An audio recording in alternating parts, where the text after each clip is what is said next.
J'ai toujours été très surpris par la différence entre les coulisses d'un défilé de mode et le podium. Lorsque j'étais étudiant en mode, je me souviens avoir travaillé pour un créateur de haute couture parisienne et je me souviens que le défilé, donc le créateur avait réalisé des sacs avec des anses sans perles et moi je devais habiller un mannequin. C'était une fille qui arrivait de New York, qui avait une chevelure rousse flamboyante, elle était magnifique et très très drôle.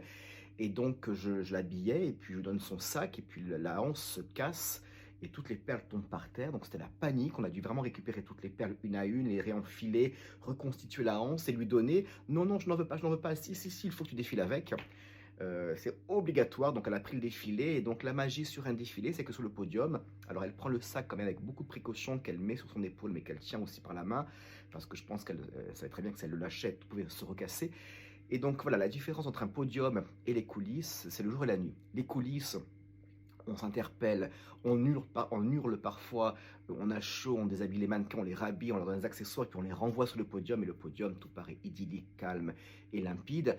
Mais voilà, c'est vraiment le jour et la nuit, c'est génial parce qu'il y a une sacrée énergie. Moi, depuis quelques années, je ne défile plus parce que je n'ai plus envie de défiler. J'ai beaucoup, beaucoup défilé pour mes collections. Mon dernier défilé remonte à 2020, non, à 2000. Oui, en 2020, je fêtais mes 20 ans de collection.